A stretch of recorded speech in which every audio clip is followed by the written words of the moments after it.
নমস্কার বন্ধুরা, রয়্যাল কিচেনে আপনাদের সবাইকে স্বাগতম।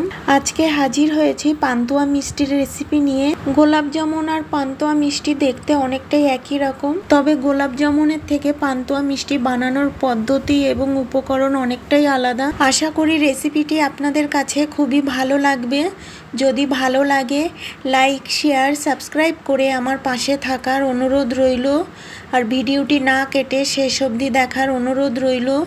তো বন্ধুরা, আর দেরি না করে আসুন রেসিপিটি দেখে নেওয়া যাক।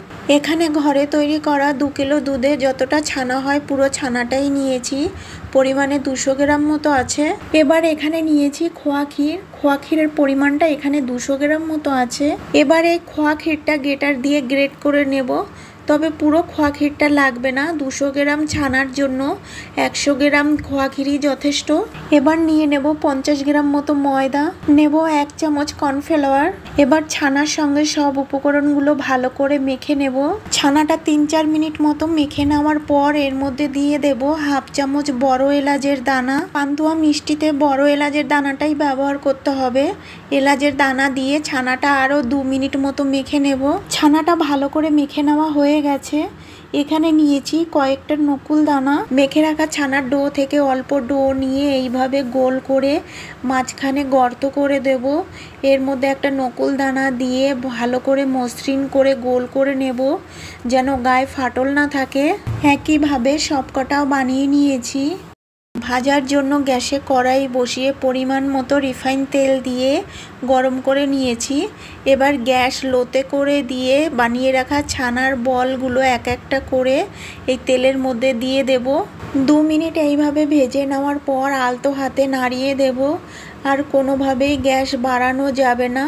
মিডিয়াম টু লো গ্যাসে মিষ্টিগুলোকে ভেজে নিতে হবে, নইলে ওপর থেকে পুড়ে কালার চলে আসবে আর ভেতরে কাঁচা থেকে যাবে। 8-10 মিনিট মতো সময় নিয়ে মিষ্টিগুলোকে ভাজতে হবে। মিষ্টিগুলো ভাজা হয়ে গেছে, এবার তেল ছেঁকে তুলে নেব। একইভাবে ছানার বলগুলোকেও ভেজে নেব।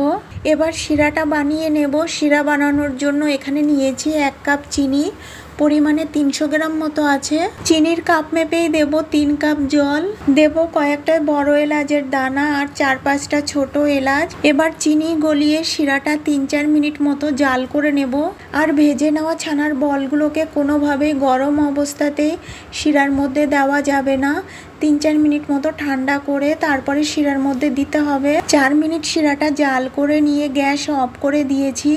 এবার ভেজে রাখা ছানার বলগুলোকে শিরার মধ্যে দিয়ে দেব।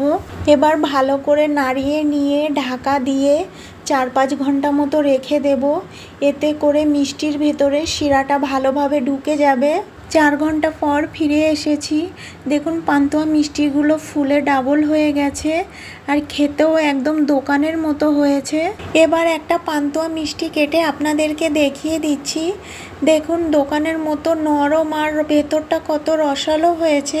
এইভাবে বাড়িতে বানালে কমেন্ট বক্সে জানাতে একেবারেই ভুলবেন না।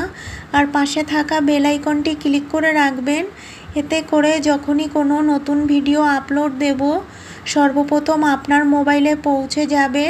সবাই ভালো থাকবেন, সুস্থ থাকবেন। আর আমার এই ভিডিওটা শেষ অবধি দেখার জন্য আপনাদেরকে অনেক অনেক ধন্যবাদ।